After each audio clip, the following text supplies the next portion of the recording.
What up? What up? What's going on, everyone? All right. Boom. Apparently, my computer and my phone are not synonymous. It's okay. What a hell of a Saturday. Thank you for hanging out with us on Unscripted. This is episode, like I said, probably 500 or something of that nature. What a day of football. Logan, how you doing, my brother? Hey, you ain't kidding, bro. I mean, football's been wild today. There's still games going on. A lot of upsets, a lot of potential upsets, and mostly just a lot of good games, man. It's been great to watch, and you can tell that college football's back in its full form. And you know what tomorrow is? It's the NFL. Bruh, do I ever, man. Do I ever. Jonathan, wow. That's all I can say. Wow. It's wild. It's been a wild Saturday. It's been entertaining football, nonetheless. I love what I'm seeing from my USC Trojans right now. You know, last time I saw the score it was 7-0. Fight on, baby. But that Texas and Alabama game, and I know nothing topping that one. About it, but that game was fire, man. That game was thrilling from start to finish. Alabama didn't bring their best stuff today. You know, they weren't on top of their game. But Bryce Young, when they needed him the most, he came through for his team, led his team down the field, and their kicker did the rest to pull off the victory. What a game. What a game. Yeah, absolutely. Lots of upsets. A&M, as you know, was upset. Yep. They got knocked out.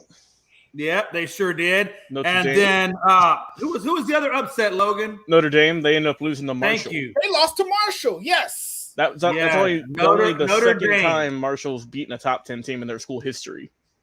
Wow. That's But let's be honest, folks. Look, let's just be honest. Nobody really gave a damn about those. Those weren't the upsets they were looking for. The one that they were looking for was the one that started it all off, or was going to start it all off, was Texas over Bama. Right. And I'm sorry. If anybody watched that game, and I'm not going to cry about it, I'm not going to make excuses for it, but God, what is it with kickers and screwing over their teammates? What is it with that? It's like clockwork, Jay. It really is. But what I don't understand is how did the kicker for Texas miss a 22-yarder chip shot? I know the snap wasn't the greatest, but then he nails a 50-yarder pretty much right down the middle. Well, no, but it wasn't just the snap. The snap was bad one, so it threw off his timing a little bit. He just shanked it. But also, not to quote from Pet Ace Ventura, but Lace is out, Dan. Lace is out. If you watched it when he turned it, he did not get the laces all the way rotated. He got it like halfway. Those laces were about at 3 o'clock. Yeah. That was a gimme field goal, too. That really was. That's a field goal. I mean, that's an extra point. You should have made that. Yeah. And had they got the safety as well, that would have probably put them up 21-17. Yeah, because, I mean, that would have, like I said, a 3-point ball game. When you win a game by 2 points and you're going against an unranked team and the betting line is 20-30, and you really honestly should have lost it, like I said, the chip shot field goal really would have sealed the deal for Texas. So when Nick Saban goes to the locker room after this win, he's got to know in his heart, those players got to know in their heart, yeah, okay, technically we got the win, but deep down, when I look at the mirror and I look at my personal truth, that, you know what a personal truth is? That's what you know in your heart that nobody else knows but you. And you can't tell me in their personal truths that they think they beat Texas. I mean, that was by far the sloppiest game that Nick Saban's Alabama squad's ever had. That was the most penalty they've ever committed under a Saban-led team. He's been there for over 15 years. Right. They committed, I think, over 15 penalties for well over 100 yards. I mean, it was just rough to watch. Right. Alabama showed today a lack of preparedness, and they played very, very sloppy. Right. They were an undisciplined football team. And, Jay, I hate to break it to you, my brother, but they looked like your Dallas Cowboys. They were very undisciplined. They didn't come in with that mindset, you know, and I think they took Texas kind of lightly coming into the game, and Texas was ready for them. Texas was not intimidated by them at all. And Texas had that attitude coming into the game. Okay, Right. we can beat you. We can stand up to you, and that's exactly what they did. And also, it draws comparisons, Jonathan, to this first time those teams have faced each other in almost 12 years in the championship. Whenever Colt McCoy got hurt, Texas fans were saying, "Well, if we had McCoy, we might have won." And then now we have Quinn Ewers, who was looking phenomenal, by the way, that first quarter. He looked great. And then we know that hit he got was, right on his shoulder. We saw him later in the game to sling. We still don't know how long he's going to be out, but he looked great. And then the backup came in. He was okay. He had good moments. He got hurt too. He was limping half the game. Hey, you know what? It could have been a lot worse. It could have been a collarbone injury. It could have been more severe than what it really is. So, we just don't know yet. Hey, I hope for a speedy recovery. I hope Ewers can get back on the field very soon because he is their quarterback moving forward. Hey, I like the mullet, by the way, too. He could rock it for sure. Oh, yeah.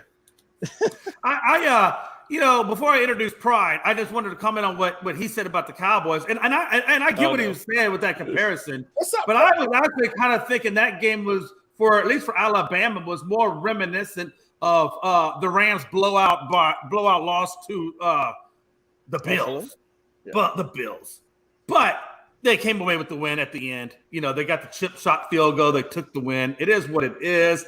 But also, I'm moving Georgia up though ahead of them. I don't care. I'm moving. Georgia's only allowed 3 points in 2 bowl games. In my mind, I've already moved up Georgia past Alabama. And Georgia's been whipping people. And the sad thing about it is they got beat by the damn second string quarterback. Or they barely beat out the second string quarterback by 2 points. What the hell? Hi, Pride. The hell? Pride, how you doing, my brother? Chilling, you? I'm good. Again, we didn't get the win, Pride, but I took it as a win in sorts of. I felt like Houston or Texas made some big strides. Well, yeah, I mean that's how a loser would take an L. So I mean, I don't. No, you got it. I mean, why would you not look at it that way? I mean, because like I said, we were supposed to get blown out by 20, but y'all still lost. Hey, I'm just saying. That's the equivalent of like last year the Lions.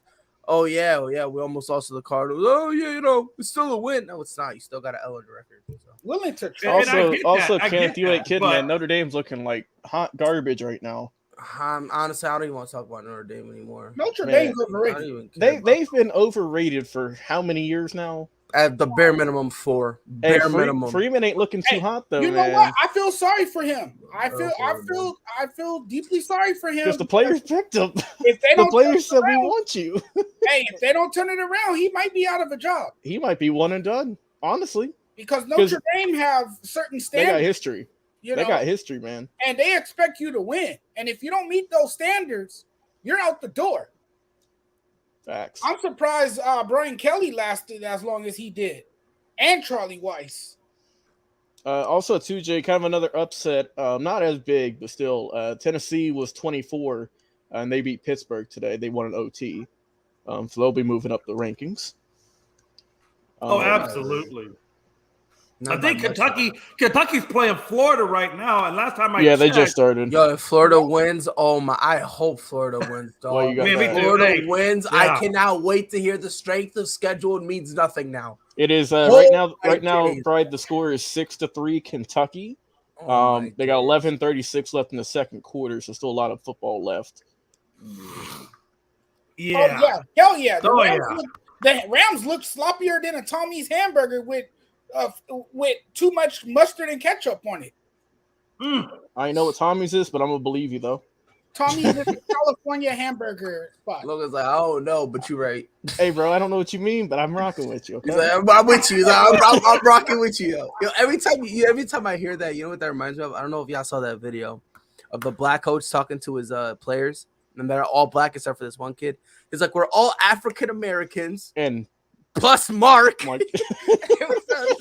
But we rock it with Mark because Mark is rocking with us. Yeah.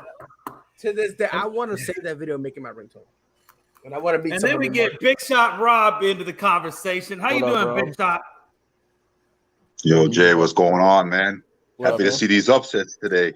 Oh, bro, freaking Appalachian State knocked off Texas A&M. Texas A&M was looking ahead to Miami. Hey man, Jimbo Fisher's eating those words right now. He had in the preseason. He's going to be eating those words even more next week. Appalachian State. Also, Jimbo's really screwing it up over there. With also, A&M. TJ, I know if you have. I know you're a Texas Longhorn fan, but Houston, who's the number 25 team, they can get out of the top 25. They lost to Texas Tech in OT. Yeah, I watched a portion of that game. It is what it is, man. Hey, man, Houston didn't, they both came to play, but Texas Tech took them. It is what it is. Yeah, man, shit. What a day to be alive in Texas. A&M loses, Houston loses, Texas loses. Man, they're drowning their fears. The Astros are losing right now. The Longhorns suffered a heartbreak. It's just been a rough day all the way around. It's been rough for Texas. And then you got the Cowboys coming up soon. And it's gonna get rougher. It's just a rough weekend for you, brother. Might fall to the Tampa Bay Bucks this weekend. So. Don't be surprised if the Cowboys win, though, man. I'm telling you, they're only I was about to say that same thing. Hey, LOL. Things can happen, though, Pride. Things can happen. OMG. Don't be surprised. And you woke up. Rob. I don't want to hear. Don't be surprised, nothing, bro. Don't be surprised they stay within 2 touchdowns. These bums out of here, bro. They gonna get destroyed. Hey, they played Tampa close last year. And guess what? I was close to being able. I was close to being able to not have to work for the rest of my life. Guess what happened? I still have to work, right? It was close enough chance I could have been a girl. Lo and behold, I look down. I got a schlong. I'm a boy. So I don't want to hear no close stuff, bro. I ain't even care, bro. Frankie, what you tag me in? Nah, because Rob, you're making a mistake, Rob. Jay. I know, man. Before you bring I'm just saying, bro. I'm not saying they're going to beat them. I'm just saying, man. That's all. Relax, bro. Calm down. All right, hold on a minute. Hold on. Give me 1 second. Frankie requested this. So I'm gonna pull this up for him. Man, don't play that for Frankie. He don't deserve it. Oh, nah, he do. He deserve it. Yeah, how long have you been seeing Frankie on the show, Jay? Probably a week and a half, but it don't matter. So it's been a while. Just remember, 1 o'clock tomorrow, man. Jay, please put that up on the screen that I got pulled up for you here, brother. 1 o'clock tomorrow. Welcome everyone. The brand new father, right? Also, we don't copyright this or whatever. This is public domain on Twitter. Kidding me.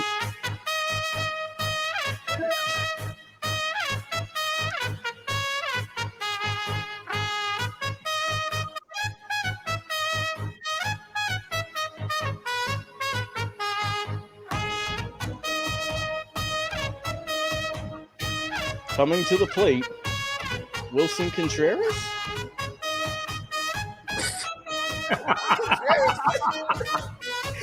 Or that other guy. All right, Frank, you can say whatever you want to, you know? I ain't playing the whole 3 minutes. Come on now. Frankie's listening, man. I know he's out there. I hear Frankie loud and clear. I hear him loud and clear. Frankie, you're muted. How do you fuck up your own entrance? Jay, chill. Jay, chill. I'm sorry. I didn't mean to say that word. How do you mess up your own entrance? How do you mess up your own face? I forgot. You're with the Yankees. He switched over to Foxborough. Hold on. Jay, you starting? Aren't you losing right now to Shohei Ohtani 5-1 at home? Yo, Logan, remember what we said? We're going to get the first 20 minutes, right? We set that timer, yo. If you're in last place, I can't talk to you. They're not in last place, though. We are. So, I mean, that's basically me. Hey, Jay, also, too, we got our other guest who hopped on here, Mr. Rob Scott. See down here, Jay, did you put him in here? He put a message in the private chat on, man? He's here. Oh, shoot. Hey, hold on. Man, we got so many people that he was on the second row of people, so I didn't see his screen pop up. Jeez. By the way, Frank, I heard what you said, guys. I'll say it again. He slid in like Alabama slid in Texas. Oh, no. But Frankie, can I ask you a legitimate question? Bro, they lost by 1 point, man. It's not like they blew him out. I was about to say Frankie. It don't matter. I know, win's the win. I know. So Frankie, let me ask you something. And you know, I don't have a horse to pick because I don't really care for Alabama. I don't love them. I don't hate them. They're just there. Doesn't it kind of concern you a little bit that it was a 1-point win and you kind of have to have like there were some blown calls that Texas should have gotten. Oh yeah. Like doesn't that kind of concern you a little bit, or you're kind of just like I'm vibing? I mean, be realistic. Every game should concern you because look what happened with Alabama last year when they lost to Texas A&M or almost lost to Texas A&M. It always happens. And what really matters is who makes it at the end. Alabama always makes it at the end, so that's what really matters. So you're basically looking at it as how like you're looking at it now, how everyone is probably going to look at it in like 5-6 weeks, where it's like, yeah, it was rough, but it is what it is. They still got the win. That's basically how you're looking at it. That's how basically everybody's going to look. I mean, they're going to give credit to Texas Longhorn, no doubt about it. I give credit to Texas Longhorn. This is a rebuild team who obviously showed up with the second-string quarterback against the ranked number 1 team. But at the end of the day, Alabama got the win. Too bad for that kicker from the Texas Longhorn. Maybe you should practice more on your kicks. Laces on my ass, Jay. Stop taking Ray Finkel. Yo, Logan, I was a non-toxic conversation with Frankie. That ain't gonna happen, man. He takes it, he runs with it. Hey, man, Frankie's been building this up for some time now. You know? Man, I've been gone holding a beautiful baby girl on my shoulder. I look at my wife and I said, babe, I have to go on to talk shit to Jay because he was talking shit all day. And now I'm here, and all I hear is crickets from his mic. Wow. No, it's okay. No. I always drinking that get somebody who has no dog in the 5 minutes. It's okay. Jay, the floor is yours. Please respond, Frankie. No, absolutely. Look, there's no responding to Frankie, man. That's like Alabama is like his Super Bowl right now. You know, I mean, it's his creme de la creme, if you will. But the problem is you still got to deal with Georgia. So you're not even close to being out of the weeds. You're so far in them, it's ridiculous. That's when you know that Jay. That's when you know. And I think Logan will agree. I think anybody agree with me. If Florida or Georgia does not get the number 1 spot right now, if they don't redo them rankings and slide Alabama down, you know it's political as all get out. All right, you sound like a person that's fully defeated. I'll be honest. No, I'm not defeated. I'm not defeated. Georgia will be in the top 5. I was about to say Alabama almost got their butts in the top 5 by an unranked team with their second-string kicker who was hobbled if you saw him on that one play. Oh, now it's a second-string kicker? No, it's a second-string quarterback. Wait. This is me watching Frankie and Jay go at it. On God, Rob is amusing. But I will say that, but Frankie, again, I don't have a dog in this fight. What a rivalry, man. What a rivalry. Yeah, I mean, to Big Shot Rob, what he was saying, I agree with him. I think Alabama does need to drop, especially considering, like, you know, they should have handled them and they didn't. A realistic drop would be probably like 4th or 5th, right? Or you thinking they should have dropped, period? They should drop at least. They should drop at least to number 3, most likely after this. But I agree with you. They should drop. But you know who else dropped? Texas Longhorn kicker. They should. Logan, I'm trying, bro. What in the haberdashery? Hey, you know what? Hey, it's okay. Yeah. It really, honestly is because honestly, at the end of the day, if my program only succeeded because of a kicker not making that 21-yard trip, that just tells me that I know that my team really is garbage doo-doo. You say that, go ask the Buffalo Bills every time they lost the Super Bowl. I promise you they're not happy about that either. No, I get that too. Don't believe me. I understand about Buffalo. Hey, 4 times there, and you don't come away with it. Marv Levy's pissed. Chip Kelly's pissed. Thurman Thomas is pissed. I mean, they're all pissed, right? Yeah, bro. It is what it is. You lose. You know, you got a little schlong. But I will say this, man. I think that this is going to be the second year that Bama doesn't get the title. The second year they don't get the title. I don't know. I mean, listen, man. I'm gonna keep it a buck, man. I don't know. I think Bama still has somewhat of a shot. Yeah, they had a rough game, but they always have a shot, man. I think they still got a shot because Bryce Young is that dude. I don't care what no one's. He is that dude. Proved it. He proved it today. What? He rallied that team. I'm convinced. No one else on that team was doing nothing beside him and Gibbs. No. I'm convinced like he went down on purpose just to be like, watch this. You can't Gibbs because everyone else is like kind of looking shook and panicking. Nick Saban's like yelling at everyone. Man. and it's just him. He's just like. From now on, we're not calling him Gibbs. His new name is now Gibbs because that's all he get. Gibbs, baby. Gibbs. Oh, he be giving TDs. That's what he doing. He be giving touchdowns, baby. And I mean, honestly, those were the only two really good players on offense for him. I know the other running back had that early run, but I mean, other than that, he did do he was like, I don't want to say he was bad, but no. After that, I thought he was going to be more impactful, and he kind of he didn't really do much. Yeah, he was all right, And I don't even want to talk about that defense, man. That defense is probably still running laps right now. He wasn't as many penalties that they had. Real quick, before we get into these topics, we got about a minute left before we get into them. What are y'all's predictions for BYU and Baylor, which is a late game this evening? Baylor. I'm gonna go Baylor. Baylor by 2 touchdowns. Baylor, yeah. Baylor. All right. BYU. Oh, there we go. Get some Come on, Robert. BYU. Big shout out. BYU is actually going down Big today, 12 next year. All Texas is going down today, man. Oh, I love it. Praying on the state's downfall, Rob. He's just like, please, Texas, go down, please.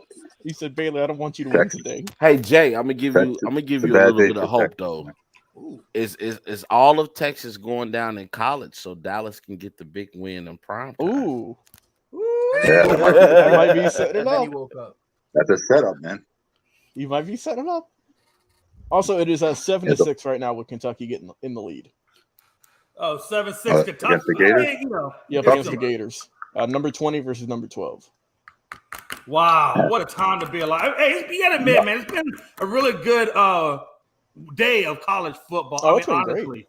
It's been great. Yep. It's been awesome, man. I know NFL week 1's going to be just as good tomorrow. Oh, I hope so. Yeah. And that's the game. Even though Texas lost, you guys will admit, for when you're watching football, it's good to see a competitive game rather than a blowout or the things that we expect it to be, right?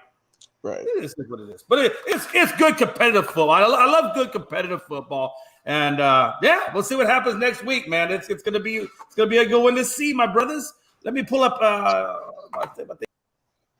Oh, great. You see what you did, Frankie? You come back for a show and now Jay's internet goes out. Jay got eliminated. Yeah. How much y'all want to bet his cat was involved in this? Anyone taking bets? He got booted, man. I think Frankie booted him out. Frankie said, I'm taking this show over. He got booted because his kicker couldn't boot. That ball would still go Saturday, man. Hit him finally. Trying to get back in, man. Well, while we're waiting for him, we'll keep going here. Next topic we have up on the docket, just with no pictures right now. We got the Rams and Bills recap. First game of the year. One that I think we all kind of thought was going to be closer than it should have been closer. Defending champs, we know the Bills had a good run last year, but my God, the Bills just came out there and mollywopped them. I'm just saying, I'm waiting on my call to come to court because we witnessed the Buffalo Bills murder Matthew Stafford. Oh, you ain't kidding. He deserved it. I don't care what he deserved it. He deserved Von Miller it. murder. What you got against Stafford, Pry? What you got against him? He was born. I just you don't like him. It's not that I don't like him. He was imagine this. Imagine with a straight face. With a straight face. My elbow is messed up. I come in every season crippled. I can't do my offensive line is worse than Tampa's right now. And I got the surprise Pikachu face when I can't throw the ball 15. Like, what are you doing? Hey, also, too, I just want to say a big shout out to Cam Akers for giving me an advantage over Jay in fantasy football. Putting in work with like I say with you didn't have him in Miami averaging 10 and 5. Matter of fact, bro, that's what Cam Akers had the other night. 10 and 5. Let me take that back. 10 high fives, 5 handshakes. I take that back. You know what? Matthew Stafford tried. Cam Akers didn't even get off. Go get released. Just get released at this point, bro. Hey, real quick, So Cam Akers definitely, and it's not his fault. It's just the way they played him. But I mean, the lack of playing him really, obviously hurt me. But I will say this: Jalen Ramsey. Jalen Ramsey. Remember what he said in 2018? Oh, he got cooked. Josh Allen was trash. No, hold on, no, Rob. He didn't get cooked. My man got burnt. My man is extra crispy right now, brother.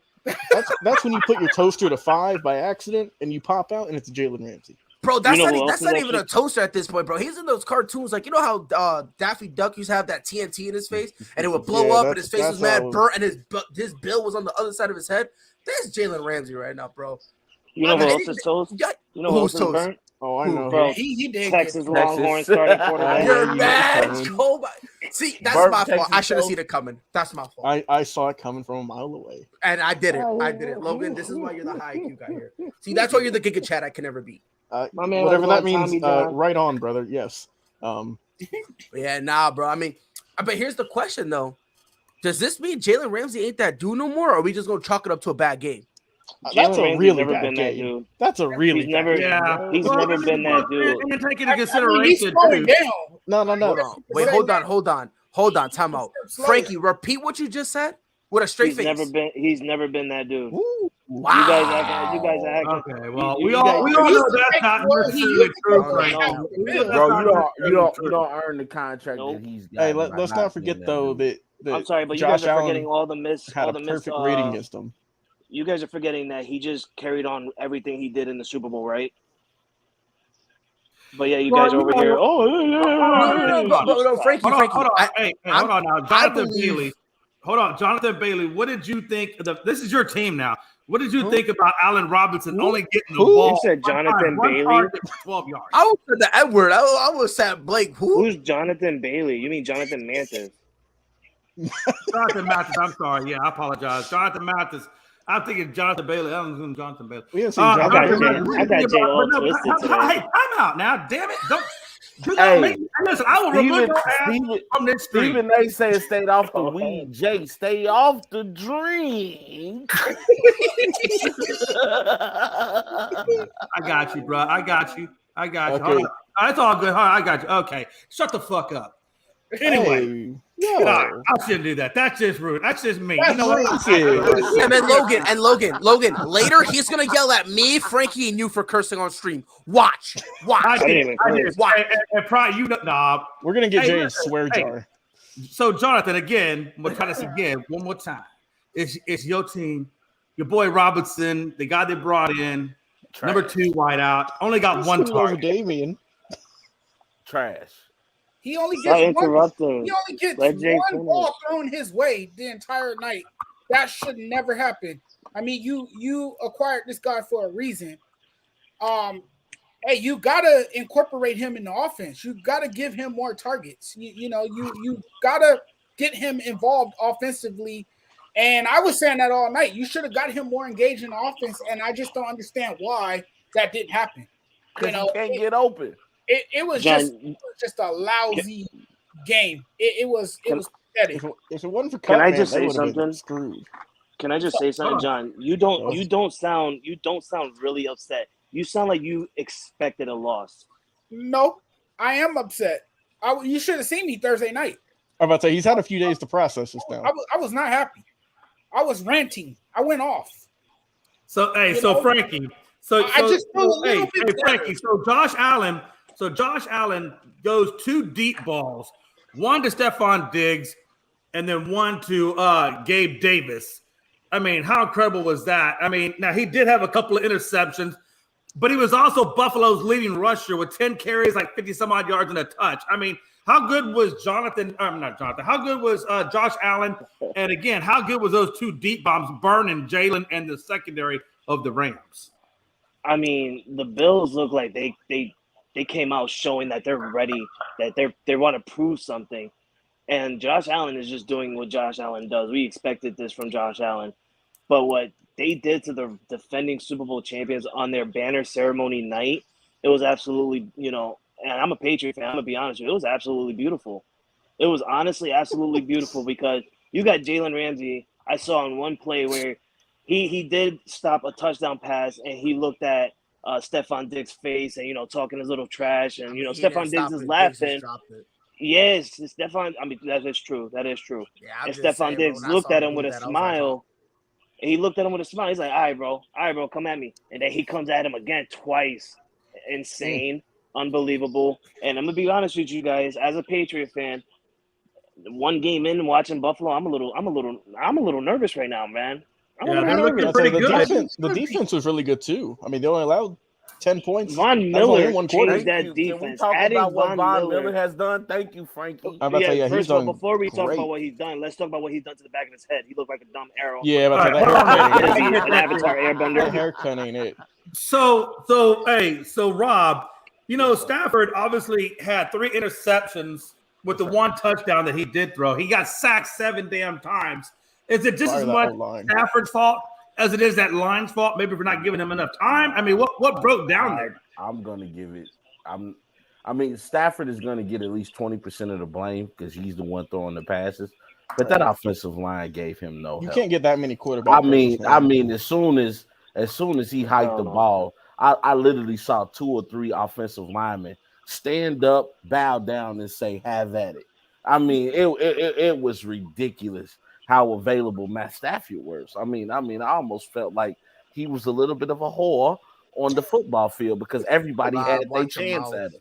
I mean, Rob, I feel like he was back in Detroit. No lie, I feel like he was back in Detroit. Rob, you give it 20%. You say you give it. Hold on. You say you give it to. Before you go to the next topic, because we got to keep it on point. I got one question for you. So we know, obviously, the defense, especially the secondary for Buffalo, looked pretty damn good. They held the yardage. It was 413 to 243.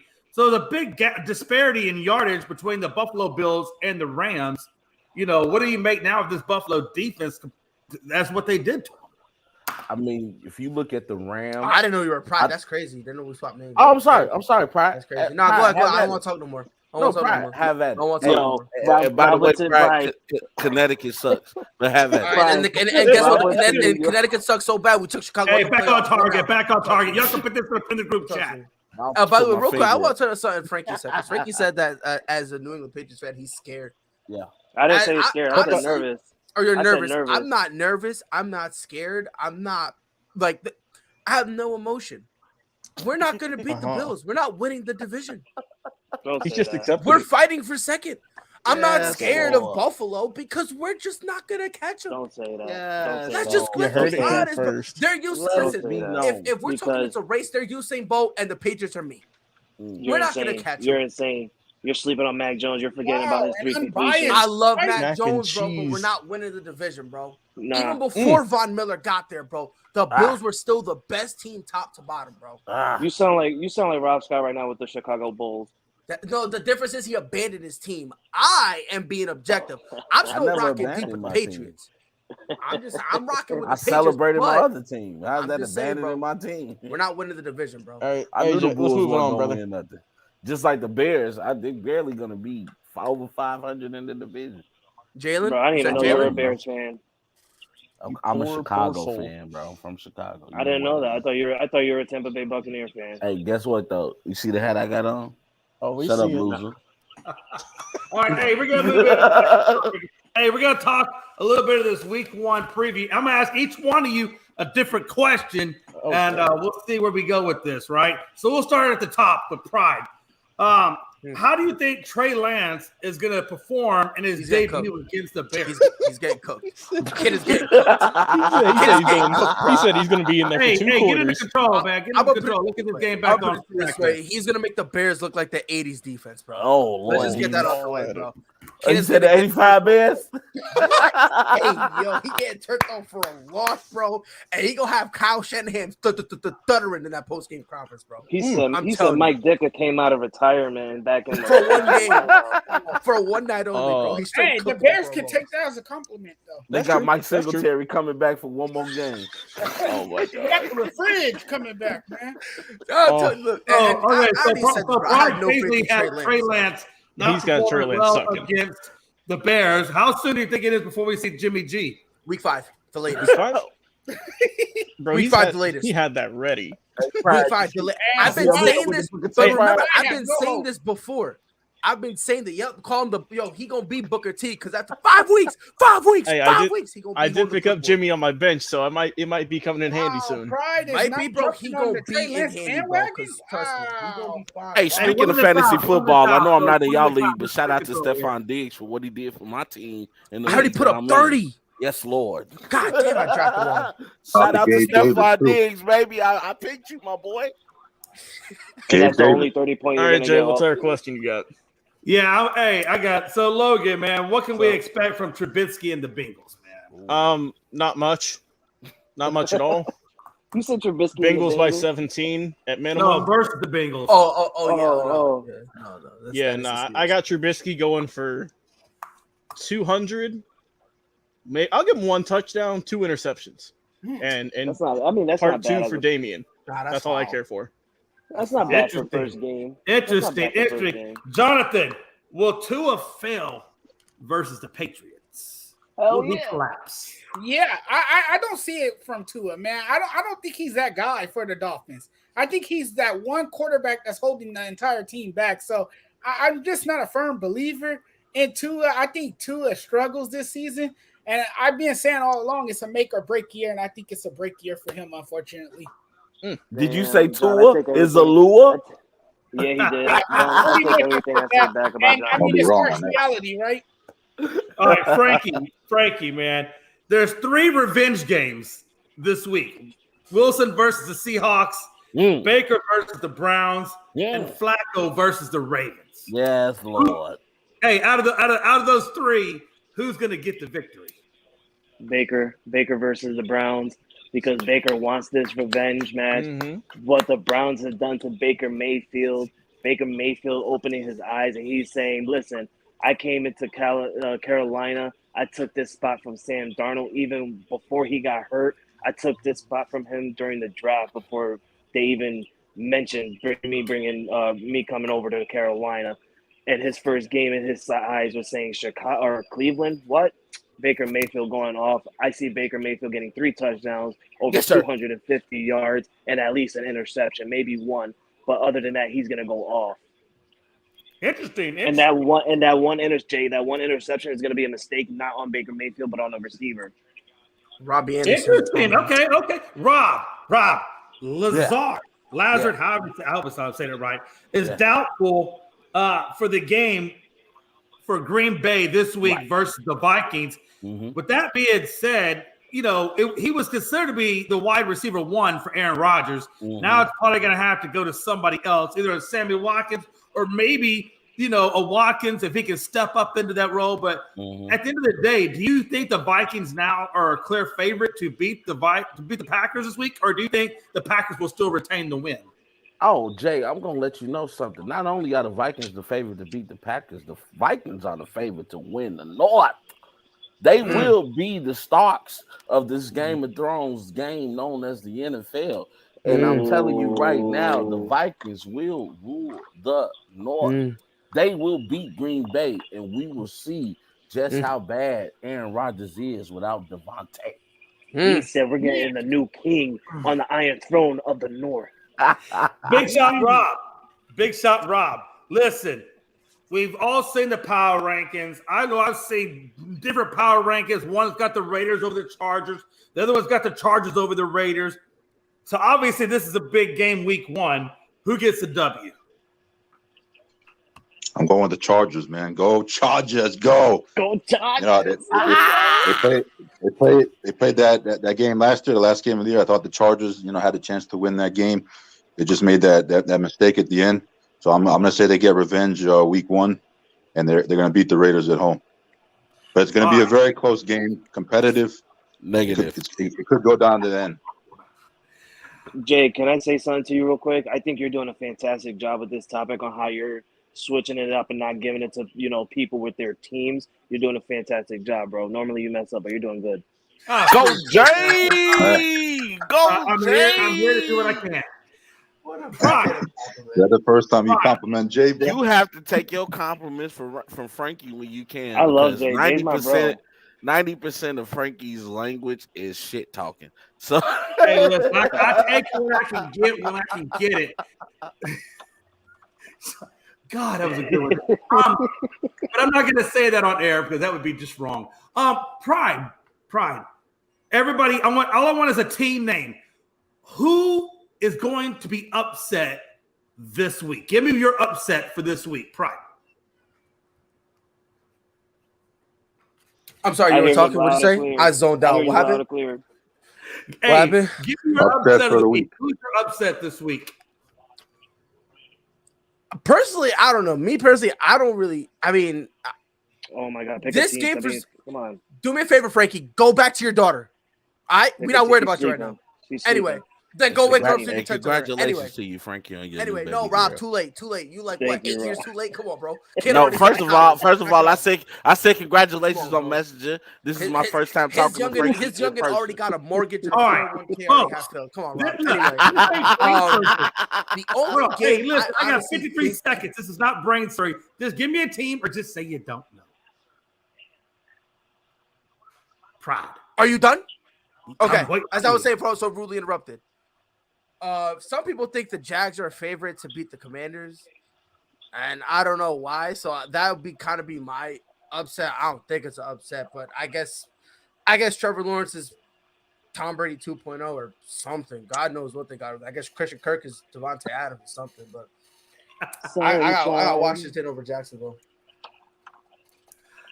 All right, just because I know that it is a pretty big deal, I'm still gonna take my Cowboys over the Bucks. That's a pretty big upset because we all. I mean, everybody expects the Bucks, and I got to be honest with you, man. I'm taking that because I take him at his word. I take it that he says he's doing, but I don't know. We'll see. But I'm gonna do that because I think it's a pretty big differential of opinion as to, frankly, how good are the Cowboys going to be given everything they've lost. So we'll see. That's a pretty big upset if they can pull it off. Logan, your team. Logan said he'll be back. Said he'll be back. I love that. All right, Jonathan. Fellas, the Jets. The Jets can upset the Baltimore Ravens. There's too much of a distraction right now. And with Wilson out, Joe Flacco's getting a start. He can use this as revenge. I think, a lot of people will be doubting him, but I still think he has you got to give him a shot to upset the Ravens, and remember, Lamar Jackson threw double-digit interceptions last season, so I don't know. I think the Jets can get them in week 1. Frankie. I like that. I got a real good one for you guys. You guys are going to think I'm crazy. I got Arizona upsetting Kansas City. I think Hollywood Brown is going to show up with Kyler Murray, with Devontae Adams being not Devontae Adams, sorry, with DeAndre Hopkins being suspended. You got AJ Brown's over there still, but I see Hollywood Brown and Kyler Murray making a really great impact against Kansas City. Absolutely, big shot, Rob. Yep. I'm going with. Yeah, I'm gonna go. I had to do Rob. I forget Rob 2 cents. Okay, thank you. I'm going with the Patriots over the Dolphins. Yeah. I think right now the Dolphins are the favorite to win this game. If we look on paper and we're looking at rosters, I think the Dolphins would be the favorite. But I just think Bill Belichick will prove why he's one of the greatest coaches to ever coach the game in the NFL. And I think the Patriots actually are going to make a little noise this year. Real quick note on that, Jay. Bill Belichick has not been able to beat Tua Tagovailoa since he's been drafted to Miami. He is 0-3 versus Tua, or 0-4. Yeah, 0-3 versus Tua. That's it. That's a good stat, actually. It's a real good stat. I appreciate you, Frankie. Yeah, I got the Seahawks over the Broncos, man. Seahawks over the Broncos. Ooh. Only because wow. I know it's Russell Wilson's homecoming, but this is going to be the first time Russell Wilson is going into that stadium as a road team player and going against that 12th man. I think it's going to be very hostile. I mean, I think some fans are going to give him his cheers, obviously, and some fans are going to boo him. But, I mean, after he gets his cheers, I think he's going to get booed a lot. And I think Denver might have a tough time moving the ball against that Seattle defense. But, yeah, I'm going to go with Seattle over Denver. I think that's a potential upset right there. Don't be surprised if they beat them. I just want to say one thing. I don't know if they're going to boo Russell Wilson in Seattle. No, they're definitely not. They're not going to boo him. To the Ravens, failing to reach a deal with Lamar Jackson. And my question is this, like I said before, I'm asking you guys since we got a good panel here, is, it's the guaranteed money that I really wonder about, because we saw Deshaun Watson, get the fully guaranteed $230. The one trend that we've seen is where Kyler, got a bigger contract, and then Russell Wilson got the biggest contract. I think at $242 million, which puts him at about $49 million per season, which is just $1 million under what Aaron Rodgers' contract was.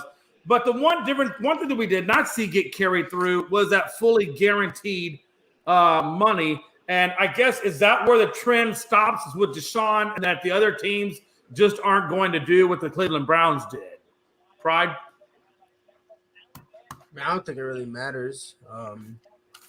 If he wants guaranteed money, I mean, I'm not giving him guaranteed money. That's just me. And clearly the Ravens don't want to give it to him either. Whether or not he gets it, I don't know. I think he ends up leaving Baltimore.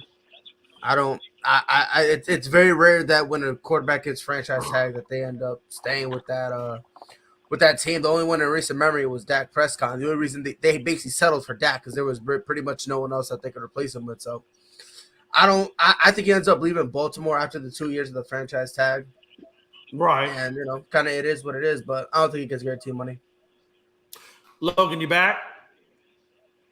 Okay, he's still on sabbatical. Jonathan, so do you think, obviously they did not get the deal done. Friday came and went, nothing happened.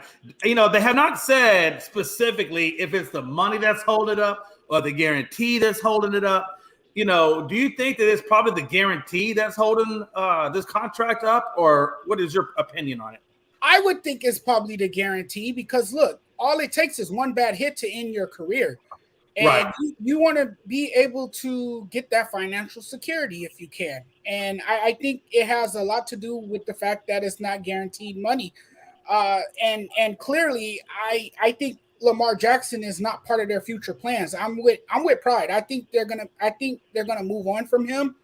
Once his deal is up, I don't think he'll be back with the Baltimore Ravens. But I think a lot of it has to do with guaranteed money. I think he wants that financial security. He's definitely looking out for his well-being and for his family and for his health and everything.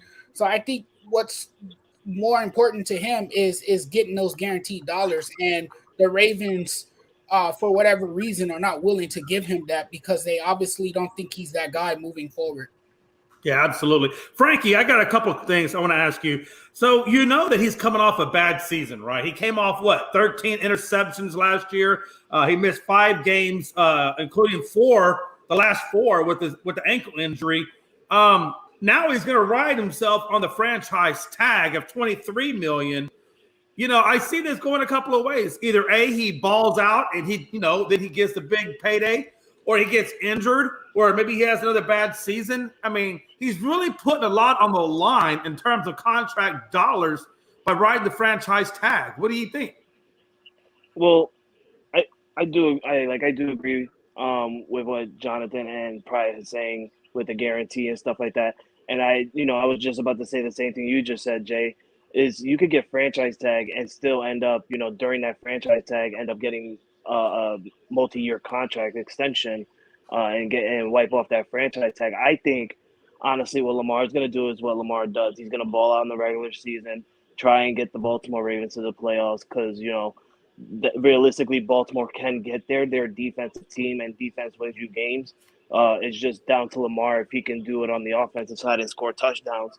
Can't do it by yourself, Lamar. And you can't do it alone with Mark Andrews. You had to, he has to find other players around him. But if he's able to ball out, I think he's going to get that contract. And the reason why he didn't sign that guaranteed contract is because he didn't get the amount that he wanted.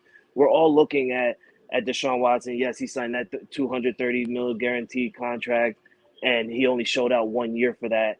And he hasn't played 2 years basically now. And now you're also looking at Joe Burrow and Justin Herbert, who are soon to be getting multi-year contract. We're expecting them to get multi-year contracts by next year. If Lamar Jackson is looking at both Joe Burrow and Justin Herbert, potentially getting more money than Deshaun Watson probably within the next year or so, Lamar Jackson's going to do the same thing. He's going to hold out and try and get the same amount of money because everybody's forgetting that Lamar Jackson was a unanimous MVP in the NFL. Yes, he hasn't been to the Super Bowl. He's been to the playoffs, but this man was a unanimous MVP in the NFL. We're forgetting. Yeah, absolutely. Rob Scott, let me ask you this, man. This game between the Jets and the Ravens has so many ironies in it. It's ridiculous. For example, the last Ravens quarterback to turn down a contract was Joe Flacco, who won a Super Bowl on the franchise tag, then became the highest paid quarterback in the NFL at that time. Now, you got these two guys going at it, and Lamar's trying to become the highest paid. Can Lamar Jackson basically duplicate what Joe Flacco did in terms of holding out, riding the tag, balling out, and then getting the big payday? I think he can. Honestly, I believe the Ravens are the favorite in the division to win that division.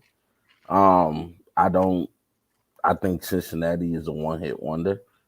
No offense to Jamar Chase, no offense to my boy Smoking Joe, but I just believe in Lamar Jackson. He's an MVP player.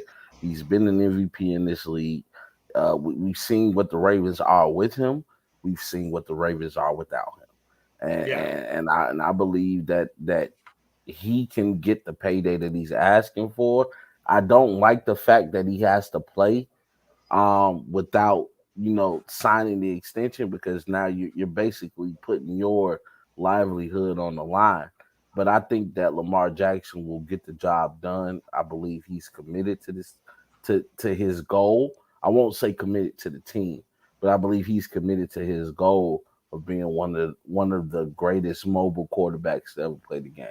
So I believe in Lamar Jackson, and I'm riding with him. He's gonna get his payday. I believe in that, and I think he's gonna ball out this season. He's gonna take the Ravens to the playoffs. I don't think they're gonna win the Super Bowl or anything. Let's not go too far. Let's not jump too far out on the limb. But I believe that the Ravens will make some noise in the playoffs, and they're gonna be a very, very tough outing if you have to play this team. Right. So, Big Shot Rob, the last question on this topic would be, again, I'm going to go back to him, having that ankle injury and missing 5 games last season. How much is he riding on this franchise tag, given their injury history, especially being a run-first guy? I mean, this is a huge risk on his part, don't you think? Yeah, I definitely think so. I think he's going to have to perform better as a passing quarterback and not rely on the running game so much, so he doesn't have that injury. But you look at Lamar. I mean, he has to have a great statistical season this season. If he doesn't, then he's probably gone. Not only does he have to have a great statistical season. I mean, I think he would need to lead the Ravens to at least the AFC Championship game, if not the Super Bowl. He's been in the playoffs, but he hasn't really played too well in the playoffs. I know he lost to Tennessee one year when they were like the number 1 seed. So he hasn't played that well in the playoffs, and I think that's the main thing that he has to do, is play well in the playoffs. But that division is tough with the Bengals, and obviously you can't count the Steelers out. So we'll see what happens. But if Lamar is out of Baltimore after this year, they could sign Tyler Huntley, who is the backup. I think he's pretty good. But Lamar's already stated that he wants to be a Raven for life. So I think they're going to try to find a way to work it out. I mean, if they don't, he's a Florida boy. Obviously, I could see him. If things don't work out with the Dolphins and Tua, I mean, don't be surprised if Lamar Jackson goes to Miami. Yeah, the Dolphins will take Lamar with open arms. Yeah. Oh, yeah, I'm here. What's up? Yeah. So, hey, I didn't know if you were going to get back in time. So, hey, again, so we were talking about, the fact that Lamar Jackson is going to ride that franchise tag and hope for the big payday at the end of the season. We know that he missed 5 games last season due to injury. We know he had not a very good statistical career in terms of interceptions. We know Joe Flacco did the same thing, and rode the tag, got the Super Bowl win, and then became the highest paid in the NFL. How risky of a gamble is this for him? I mean, it's always going to be a risk whenever you don't get that deal, whenever you're on that short franchise tag, 1-term deal. And if it goes well, he'll get his money. If it doesn't, there might be some questions. If he has a really bad season, the Ravens might just want to, get a clean slate and move on. But if he performs well, like, I'm not saying his MVP year, but, kind of close to it, then I think that the Ravens will welcome that, because I mean, I know, Tyler Huntley was thrown out there. He's good, but Lamar's got an MVP to his name, And do you really want to risk going in the draft when I don't think the Ravens are going to be a very low pick? I mean, that's kind of risky. But all in all, I think that at the end of the day, we will see Lamar get his money, sign back with the Ravens, and then be there for a long term. All right, folks, we have now come to the debate portion of this. Not that we haven't been debating already, good Lord, but Sue Bird versus Cynthia Cooper debate. Pride initiated this, or we talked about this on Thursday, and I told him, I said, okay, and I said, I got Cynthia Cooper or Cheryl Swoops. I decided to go with Cynthia Cooper. I love Cynthia Cooper. And so I picked her because Pride said that, and correct me if I'm wrong, you correct me, but you had said that Sue Bird was like the best in the WNBA. And I kind of contested that theory. So here's how it's going to work. It's obviously an 8-minute timer. The first 4 minutes, Pride will give his opening statement, or he will give his montage of why he thinks Sue Bird is better than Cynthia Cooper. At the end of the 4 minutes, it'll be time. The counter will still continue to go, and I will give the next 4 minutes on why I think Cynthia Cooper is better than Sue Bird. And at the end of that 8 minutes, when the timer is done, the panel will vote, and we will see who they think got the win in terms of who they think is the best out of that debate. Okay, so those are the rules. And Pride, when you see the timer start, that is your cue to begin your montage. Nobody interrupt. It's between Jay and Pride. Frankie, be quiet. Be quiet, Frankie. Shut up. Anyway, she's the greatest of all time. But regardless of her size, she was able to control the pace and dictate everything. If she wanted to go fast, she can go fast. If she wanted to go slow, everybody else would have to go slow. We're talking about somebody who, no matter what, if you needed a bucket, she can get you a bucket. If you need a crucial rebound, she can go get you a crucial rebound. If you needed her to make an assist or run a perfect play, she could do that. The instant she came in the league, she immediately became an extension of the coach on the court. The greatest point guard ever and the greatest player ever. No matter what, you're trying to compare her to scorers. And it's cute. They can score. But unfortunately, there's more to that. We're looking at an individual. I mean, if you want me to list off some of her accolades, four chips with the Storm for 2004, 2010, 2018, and 2020. 5 gold medals. Okay, 5 gold medals. Before she even came to the WNBA, had 2 NCAA championships under her belt. And she led that UConn team. I don't care what anybody says. And 4 FIBA World Cups. So there, you got about 6 minutes. Go ahead and explain to me why Cynthia Cooper is a distant second. Because anything Cynthia Cooper can do, Sue Bird can do better. And there's stuff that Sue Bird can do that Cynthia Cooper, all due respect, couldn't even dream of doing. Again, you're attempting to compare a scorer to a great, phenomenal, all-around player. And don't let this last season, when Sue Bird was a little older, fool you. Because it's the same woman when she came in the league was dropping 30s when that was virtually unheard of. This is the same one who literally put Seattle on her back and was solo dolo slugging it out against everybody. It got to the point where it was literally the Seattle Birds. That's what they called them at one point. They called them that at one point. Why? Because you carried them. Go ahead and explain to me why you're wrong, Jay. Floor is yours. You got 5 minutes. Hey, man, I appreciate that. Score. You think that's all Cynthia Cooper was a score? That's cute. That's cute. I mean, I appreciate that. The woman's got what, 4 championships, 4 in a row, that is. And or I should say, yeah, she won it from 97 to 2000. Finals MVP, every single championship, Finals MVP, 87% free throw shooter.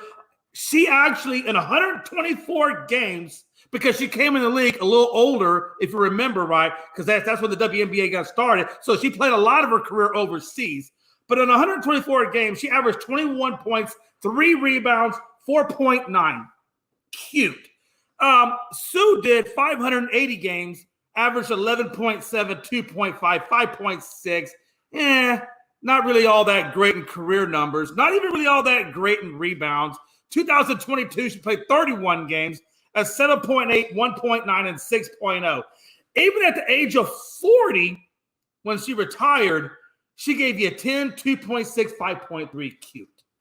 Last time I checked, when Cynthia Cooper was 40-1, she was still getting you 16 points, 4 and 5.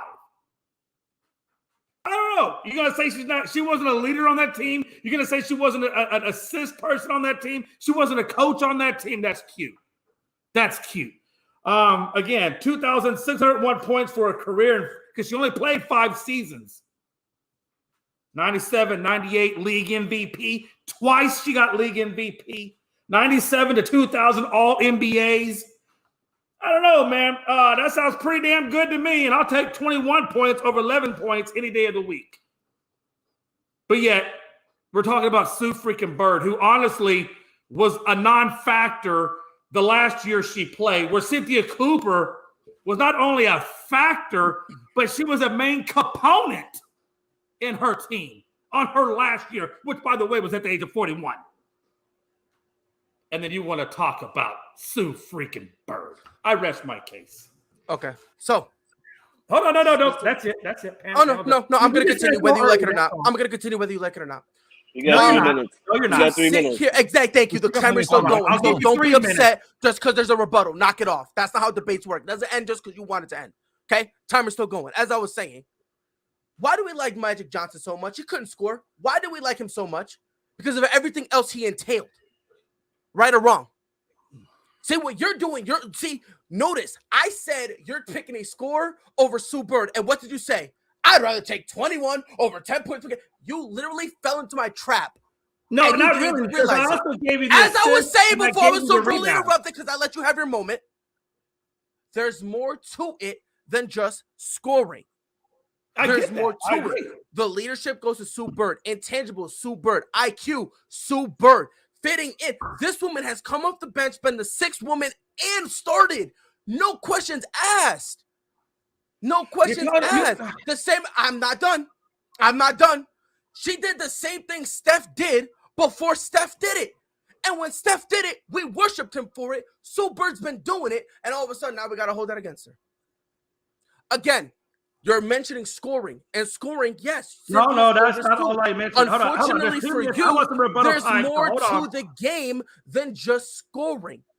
There's intangibles. There's leadership. There's how you can command respect from everybody, top to bottom, on your roster. She got Breanna Stewart on her team, who's a superstar. The instant she stepped foot in the league, and she's listening to her, and she helped mold Breanna Stewart into the phenomenal player that she is. And I don't doubt what you said about Sue Bird, but the same things you're saying about Sue Bird would never be said about Cynthia Cooper. Try again. Never said about Cynthia Cooper. Started it all off. Again, I did not only just mention her stats scoring, I talked about the rebounds and the assists, which are the same damn numbers if you look at it, as to Sue freaking Bird. You said the one was 4.1, the other was like 5 point something. I didn't know 4 and 5 was the same number. My fault. Pride, hey, watch this. Okay, take off 1 assist, but give me about 10 more. But you can't do that just because you want to try to make a point. I'll take that every day of the week. No, you can't do that. Maybe you never watched the Houston Comets. You can't subtract a number to try to make your point sound better. Hold on. You talk about leadership. You talk about rebounding. You talk about mentoring. How did you not see any of that in Cynthia Cooper? It's beyond me. I don't even think you ever watched a game that Cynthia Cooper ever played. And I can say the same thing. I promise you didn't know who Sue Bird was till Mike said something about her. I have watched Sue Bird. I promise you didn't know who she was till Mike said something about her. Oh, 40 seconds, guys. Just stop it. Final thoughts. Let's get it going. Hurry up. 35 seconds. Saved your guys. Like I said, no matter what. Good. 30 seconds. At the end of the day, how many MVPs, how many league MVPs does Sue Bird have? You're right. She has 0. Correct. Okay, then what are we freaking talking about? What are we talking about? So just because she has an MVP in the WNBA, we're talking that about takes everything away from her? 10 seconds. Cooper won MVPs on being a scoring machine. I'm sorry, I can't hear you when you're not a league MVP. If you're not a league MVP, I can't hear you.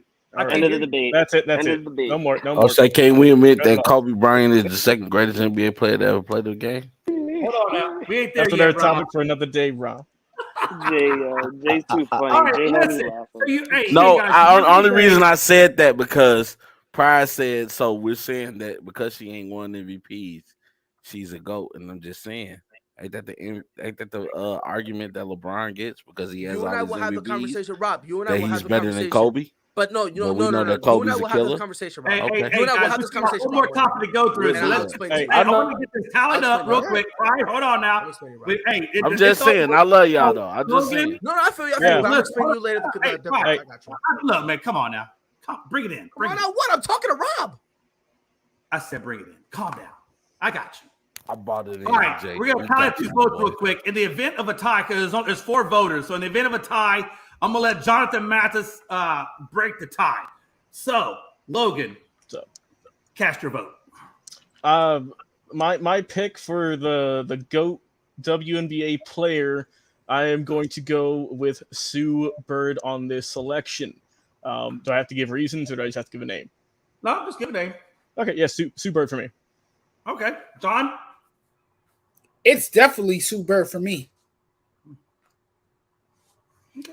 Frankie? Damn. Sue Bird for me. Okay. Can we get a clean sweep? And big shot Rob. I'm going with Sue Bird. All right. Clean sweep. Hey, that's all right. Hey, listen. Hey, Jay, we still love you though. Jay, we still. Oh yeah, love no, you. you made a great debate. Why wouldn't it be Yeah, you Sue made Bird, great though? thoughts. Sue Bird has played 20 years. and started more women NBA games in league history. And also too, I understand that I understand that Cooper started late because And obviously she the has league wasn't soared to around. great heights.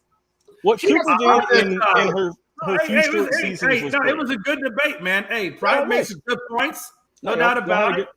Y'all did good. I love Cynthia Cooper. I'm about to say she did great. It's just no, it we're not going that route. No. No. I'm just saying. It's so complimentary. She's a beast, but what Sue Bird has meant to the WNBA, Right. like that's the most notable name you know.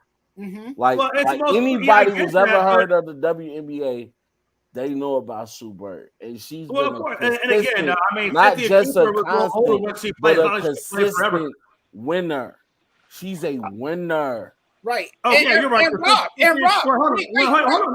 Hold on. So Cynthia Cooper's not a winner? No, she's a winner. I'm not saying that. Wait. Sue Bird is she one of them. Like she like if you got her on your team, you feel confident that your team know the direction that it's going in. See, I mean, I guess what a lot of y'all guys don't realize, and what I see is Cynthia Cooper, along with what's that girl's name from the Sparks? God, I can't. Lisa Leslie. Her name is yes. Along with like Lisa Leslie, those kind of guys. Those were the pioneers of the WNBA, man. WNBA. I mean, I'm saying by the time the WNBA came along, most of these athletes have been playing in Europe forever or overseas forever. So by the time the WNBA came around, they were already pretty much in their 30s. Yeah, bro. So I'm about to kill you with this one. Bird has a longer career. People don't even talk about Cheryl Miller. She's younger. People don't even talk about Cheryl Miller, and they forget the dog she was when it wasn't no WNBA. I'm not saying anything about Cheryl Miller. When she was better than Reggie. She was better than Reggie Miller. She's better than that's my goat. Yep. Like that's my Jabbar. Even Reggie will say that. Yeah, she was better than Reggie Cheryl Miller was a dog. Yeah. But she don't get talked about. Well, like I said, there was a lot of dogs. I mean, hey, look, if you knew anything about Houston squad, they were all dogs. Hey, also, Jay, whatever you mentioned, if Pride ever watched any of those Houston games, me and Pride were barely walking around. Oh, yeah. Oh, man, that's crazy. All right, so, hey, we got to get on to the next topic. And hey, Jay, I just got to be a butthole to you. At the end of the day, nobody cares about Texas. Oh, I love you though, bro. You had to throw that one in there. I'm sorry. When was Chicago ever? When's the last time they were relevant? All the time. Were you about to say when is Chicago relevant? All the time. Apparently, I'm just saying. Apparently, they're so irrelevant that you have. Hey, you know what's messed up? You know what's messed up? The Bears suck, and they're still more relevant than the Cowboys. Really? Wow. No, who said that? Wow. That's a Rob Scott original. The only person that cares about the Cowboys is Skip Bayless. I'm just saying. Wow, that's his 2 cents right What's there. our next topic, Jay? Let's get out of here. You know, the funny thing about it is the last time that the Bears won the Super Bowl, none of you guys were alive. I was the only one alive. No, we wasn't. No. But yeah, guess what? So the Cowboys won 6 years later, and they haven't won since. So, next topic. And the last time the Cowboys won a Super Bowl. Hey, so this topic is basically talking about MLB teams not necessarily, offering contracts, to these foreign-born players on handshake deals because, as you know, you cannot sign a contract until you're 16 years of age. So they're going to these guys at ages 13, 14, giving them handshake deals, saying we're going to sign you. Of course, everybody's excited about it. And then at the end, when it comes time to bring them on, they back out of the deal and they call it done. Because if it's not on paper, handshakes don't matter, at least in the U.S. Now, the government and some of these other countries are saying that no, that they do recognize verbal contracts just as much as they do written contracts. And that's where Anaheim is kind of finding themselves at court because now they're having to defend, is a verbal contract the same thing as a written contract that's signed upon. And that's kind of where it's getting sticky for these guys. And that's why now they're trying to appeal to Major League Baseball to enforce these verbal contracts. As you know, there was 2 players specifically mentioned in the lawsuit. One is Willie Fanias, and the other one is Kenderson Pavone. I know I'm probably saying their names wrong, and I apologize. Fanias' contract was for $1.8 million when he was 14, and Pavone was offered $425K when he was 15. But again, now they're pulling these contracts back and not honoring their verbal agreements, which I think it sucks. But at the end of the day, if it's not on paper, it's not on paper. But again, you can't get it on paper until you're 16. I don't know. What do you guys think? Pride, I'll let you lead it off, brother. So a lot of teams usually do this. They'll go to the kids when they're 14, 15 years old, say, hey, handshake, and we'll sign you when you're 16. It's obviously it's underhanded, obviously, because it's tampering, so to speak. But the thing to remember about verbal agreements, they don't matter unless there's action behind it.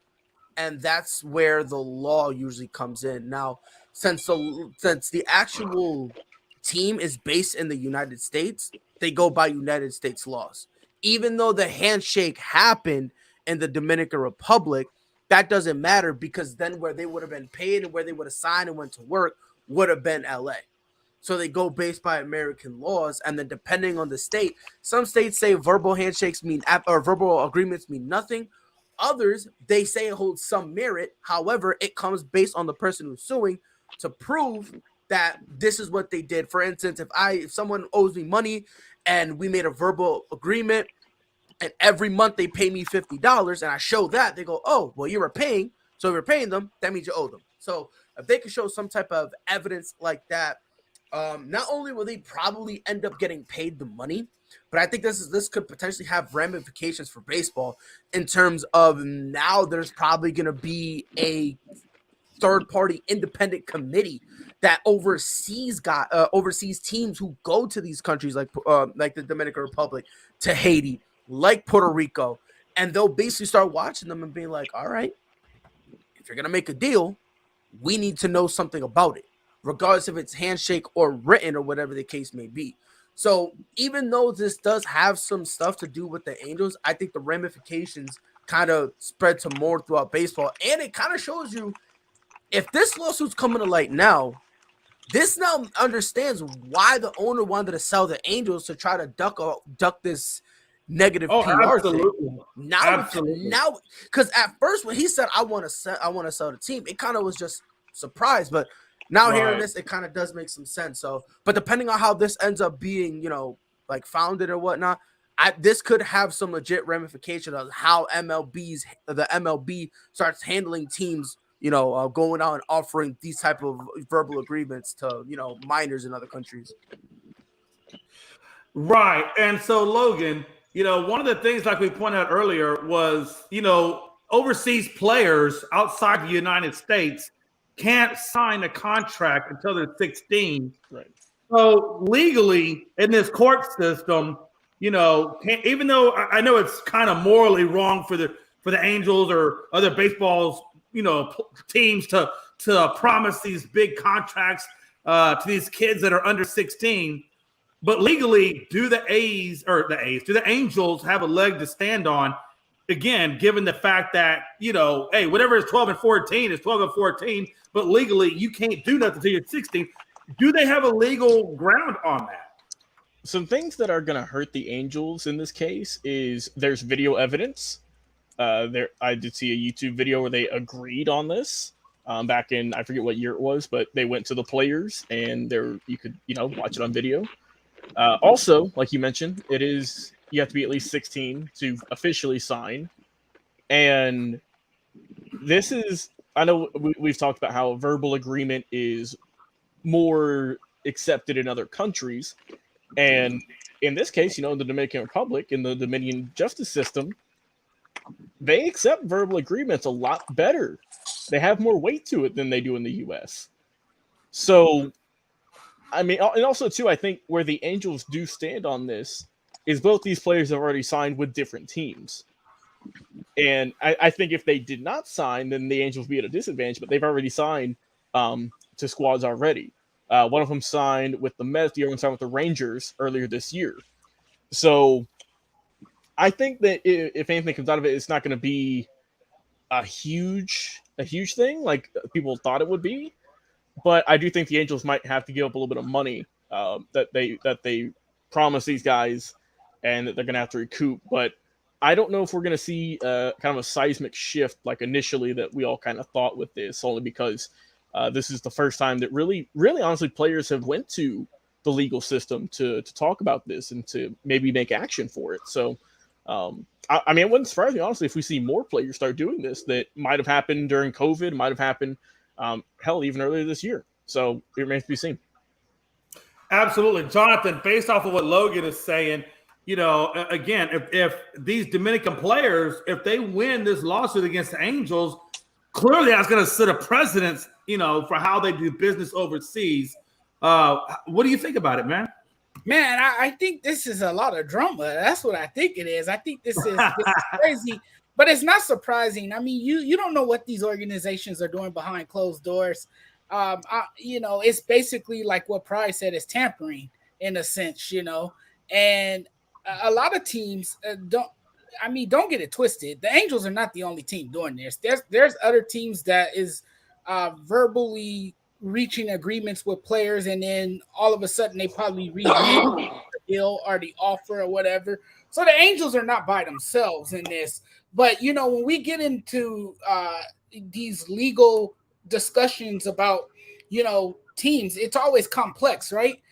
Because laws are different in every state. Laws are different in countries overseas. So I mean, yeah, the Angels are gonna probably have to pay out something. But let me just say, it's been a trying and challenging year for the Angels, both on the field and off the field. And now they got another black eye. They already had one black eye. Now they're I agree with you on that. Black eye. They really have taken a beating this year. They've been the punching bag around Major League Baseball for all season long. Yeah, absolutely. And I know Frankie's on a sabbatical right now, probably done with his baby. So we'll go down to Rob 2 cents. What's your feelings on the whole issue with the Angels and the teams in Dominican, and I guess how baseball teams in general are giving these contracts or these verbal contracts, handshakes, whatever you want to call it, to these young kids, and then when it comes time to when they're 16 and they can come, they're pulling the rug out from underneath them. What do you think, brother? As you know, I don't watch much on baseball, but I do know business. And these guys are doing these young teenagers so wrong. They understand that the Dominican Republic, they are in a impoverished country, and these guys are using these sports to get out of their situations, and they understand the glitz and glamour of signing to the MLB, to Major League Baseball, Right. one of the top American sports, regardless of the coverage that baseball gets, regardless of the fans that attend these games, baseball is still one of the leading, sports organizations within America. To get signed to the MLB, that's the dream. So I think it's not right that you're using these handshake deals, and hopefully the Dominican people start to get smarter and understand that you got to get this shit in writing. Excuse my language, but you got to get things in writing. You have to be able to show proof of what was said, when it was said, document what was said, and have it in legal documentation to Right. go back and say that this is what was promised to me. I understand that you try to take people on their word, and you respect the handshake and the nod, but in today's times, you have to prove what I said. And if you can't prove what I said, then what I say now is final. So you have to get that legal documentation to show what was promised to you. So it's wrong what the major league is doing, but this is the reason that the league is becoming unpopular in American culture. No, absolutely. And one thing we know about, the Latin American community is their two biggest sports is baseball and soccer. That's it. I mean, that's pretty much what they put their bread and butter into, is either baseball or soccer. And I mean, and you got to imagine a lot of these families really encourage that because they're impoverished, like you said. And this is probably their child's only way out of it is to either get really good at baseball or soccer and try to go down that route. So when you, as a baseball team, make a promise to them, well, that really gets them on board and thankful. And then you rip the rug out from them. I mean, to me, it's wrong on so many levels. But at the same time, it is wrong. But you got to get that stuff in writing, brother. Oh, I agree. But how do you get it in writing? But if you know that baseball's legal age limit for contracts is 16 outside the U.S., there's nothing they should be able to do until they turn 16. So they should be making promises. Well, but what they should do is. This is the thing. If I'm a parent of this 16-year-old, then I know I have to get them an agent. And I know that if my kid is being looked at as a prospect of the major league sport, then I have to get them an agent and a lawyer to get all these things that was promised to my kid in writing. That's what those guys are for. That's why they make the big bucks. Yeah. But Rob, that's where it gets difficult because first, there's really no agents like that in the Dominican Republic that can really get them. You know what I mean? Because they're kind of relatively young and whatnot. It's the scouts that find them. And the thing is, Rob, if you get an agent, guess what the agent's going to do? The same thing. It's going to be the same handshake and quiet stuff because there's nothing you can really do. Yeah. You know what I mean? Like the only thing you can honestly do, and it's kind of funny because to Logan's point, they said that it was recorded. Do you know who actually recorded that? Do you want to know the funny part, the irony of the entire thing? That was actually the Angels who recorded that because they were afraid that these kids were going to renege on it and sign with another team. Yep. Wow. So the irony of the entire situation is that the Angels recorded this to protect themselves, and lo and behold, that's what's going to end up killing them. It's fun. But honestly, I think this is what should be happening for every single deal. If you're not going to put it in, I wouldn't even put it in writing. I would put it in camera. That's what I would do. Yeah. Because remember, the written word, though, the written word is change of the front office. That's the only reason why they reneged on this, because there was a change and the person who wanted them is no longer there. Right. So, or maybe even combine them, have them sign the documentation on camera. That way you got both to back yourself. If you get a good lawyer, regardless of who's running that organization, you get a good lawyer. The Angels gonna have to pay what they owe. and also, I just rewatched a little bit of that clip, and when they're speaking to one of the kids, they just say, "It's like, so I just got one question for you." He's like, "Do you want to sign for us?" And he said, "Yeah." And then they said, "All right, congratulations!" And everyone starts clapping and cheering, and then that's about it. You're like, just as simple as that. Just a basic question. It's bad though, man. Man. Like, and they using that. Like, you know what's sad? These guys that are going out recruiting these players, they are taught the terminology of not putting themselves on the line. Mm-hmm. That's true. Oh, absolutely. All right, Jay, let's wrap it up here. Last topic. I'm just going to say this about the Angels, and we're going to be done with it. The Angels are living in shame and endless infamy. That's true. That's why they suck now. You ain't wrong. You ain't wrong. All right, Jay. All right, man. Hey, listen, they got new Major League Baseball rule changes coming up for next season. And the changes are basically 15-second clock when the bases are empty for the pitcher. And for the pitcher, 20-second clock when there's men on the bases. The second rule change is now obviously they're doing away with the shift. So you have to have a fielder on either side of second base. And their feet, both feet, have to be in the dirt. Now, again, this was voted on by the players, the coaches, or not the coaches, the GMs, pretty much all the different entities had a say-so or had representatives on this vote. I think one of the entities actually was an umpire, believe it or not. And the players voted against these rule changes, so it was not a unanimous decision. No. But at the end of the day, it had enough votes that it's going to go through anyway. Pride, rule changes. Are these basic rule changes? Obviously, they're going to have bigger bases as well. What do you think about this, man? Oh, and there's also one more in there, believe it or not, and that's on the pickoff. I think you're only going to be allowed 2 times to try to pick the guy off. And then after the third, that's a balk. Otherwise, the third time would be a balk. Yep, which is good. Crazy. Good. That's good, yeah. Yo, see, here's the thing. Y'all weirdos, bro. There's some weirdos out there. Y'all complain that the game takes too long. They do stuff to speed the game up. And then we got weirdos like, oh, no, leave the game alone. I have no problem whatsoever. No problem with any of this. It shouldn't take you, and honestly, it shouldn't take you over 10 seconds to pitch. Let's just get that one out the way. Oh, yeah. It shouldn't take you over 10 seconds to pitch. Right.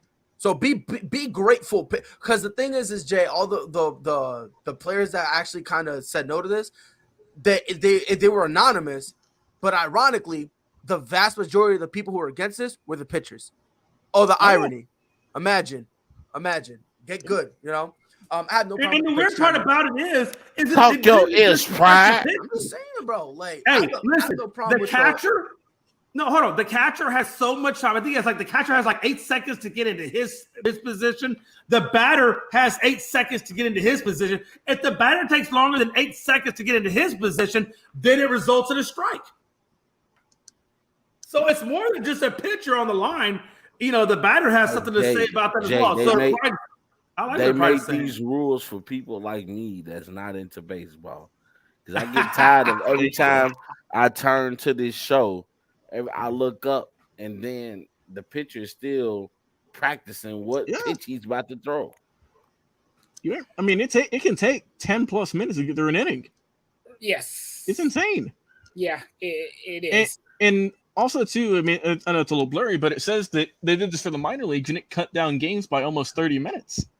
Right. I mean, that's a significant difference. That's a huge deal in baseball. I'm a fan of the pitch clock. I think that's going to help out. All we're going to see is just guys not being able to step out and readjust their batting gloves. That's all it is. Because you're only allowed to step out once per plate appearance now. If you want to do that, or if you want to go look at your third base coach for a sign, that's about it. Also, I don't think it's on here, but for the pitchers, you can only throw over the first, or I think any base just 1 or 2 times for a pickoff play. And if you do it a third time, it's an automatic balk, I believe. So then just move on. Or, I mean, obviously, if you do it, you have to pick them off, or else it's going to be a balk. So I think we're going to see more pitch outs more now than ever. Right. You can kind of waste a pitcher to throw it to the catcher instead of picking off over on first, even though stolen bases are down. But that's why they implemented the bags being a little bit bigger. So we might see more bases getting stolen, and also just for safety, because I mean the bases can be a little bit cramped. So I'm cool with that. And as for the shift, I mean, I think we're going to see guys hitting a lot better. I know, we look at averages now, and usually it's about the medium, about the 270s, 280s, maybe 290s, rarely 300s. But I think next year, with all these shifts getting removed, we're going to see a lot more guys hitting in the higher 200s and maybe even a few 300s this upcoming year, because, I mean, there's stats for guys who are just absolutely just getting killed by these shifts. And if it wasn't there, they'd have, 20, 30 more hits on the season. And we'll see how it plays out next year. But I'm all for all these changes, honestly. I don't see any negatives. So, Jonathan, my question is this. I'm personally, Jonathan, I'm good with all of the things that they're implementing, because like Pride said, and like Rob, to Rob's point of the game being slow and maybe a little faster tempo, I'm good with all of that. I just don't like the defensive shift, because I feel like you're taking away a lot of the strategy away from baseball. But I get it. They're doing it because they want to increase the base hits, increase the scoring action, but I don't like it. It's funny. It's funny you bring that up about the shift. Call of Duty strategy.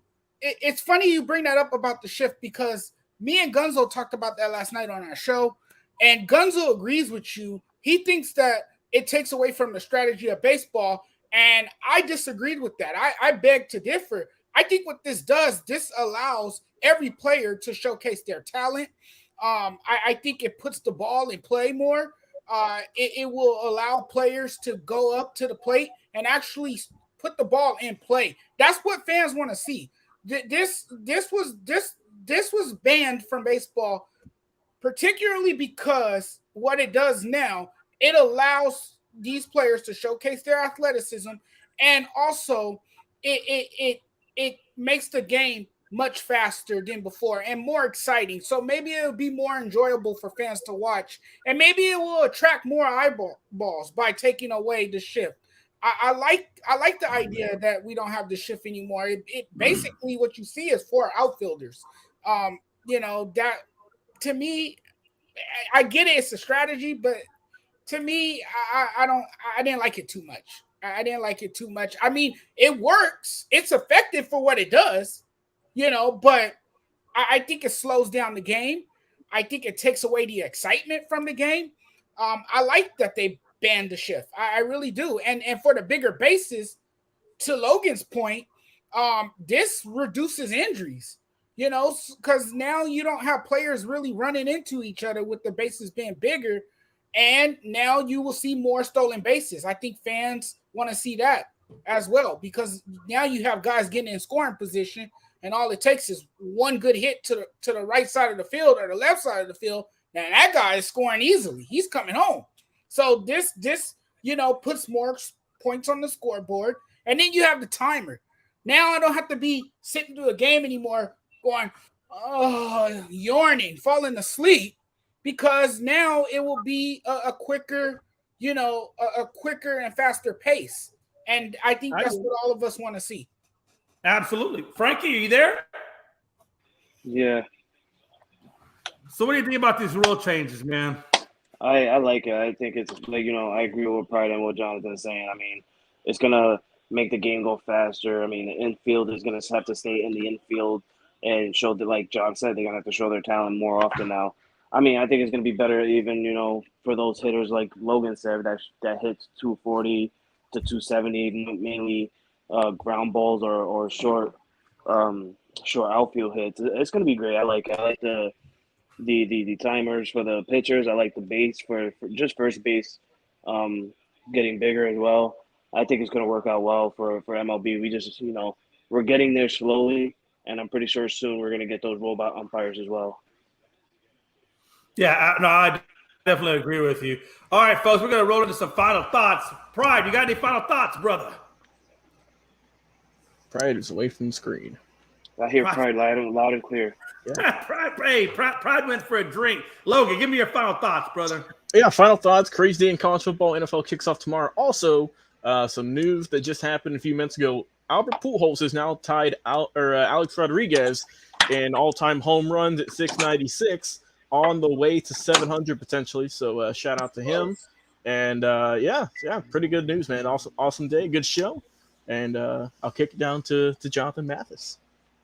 Hey, another game to watch for tomorrow on Sunday is the Chargers and the Raiders right here in my backyard at SoFi Stadium. That's going to be a damn good game.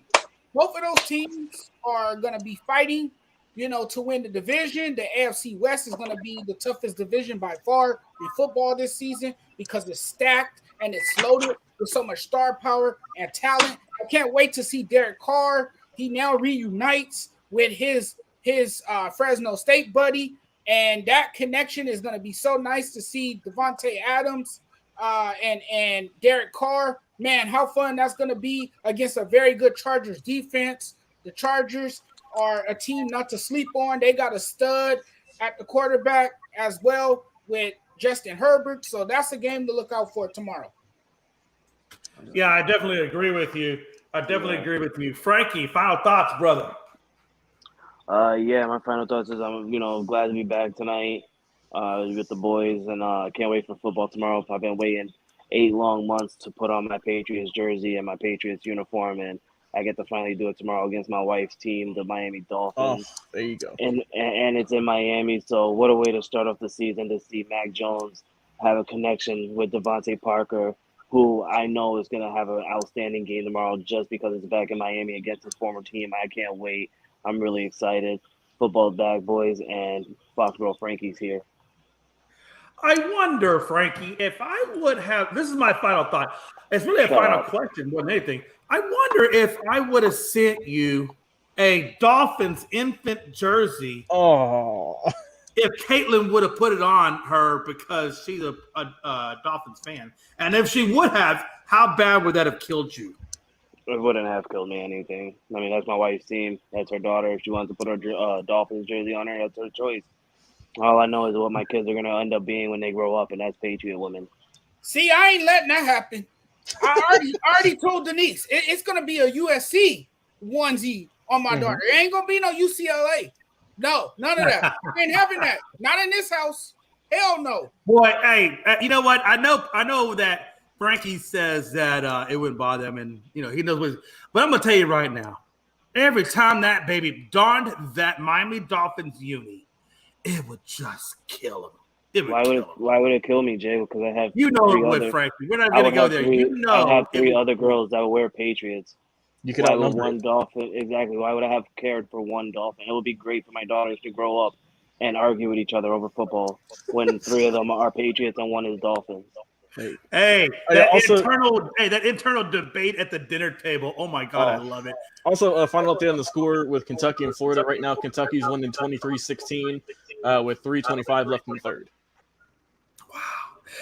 All right, folks. Yeah, you saw tonight. Pride kicked my butt in the debate. It is what it is. I'll take my L. It's not the first L I've taken in my life. Probably won't be the last. Look at this. But you've been taking a lot of L's today. Man, I tell you, man. Hold on. What is it? What is it? On the big screen. You guys gonna crack up at this one. Put them on the big screen, Jay. I'm doing it. You guys are gonna get a kick out of this one. Look at this. Oh no, not burnt toast, Jalen Ramsey.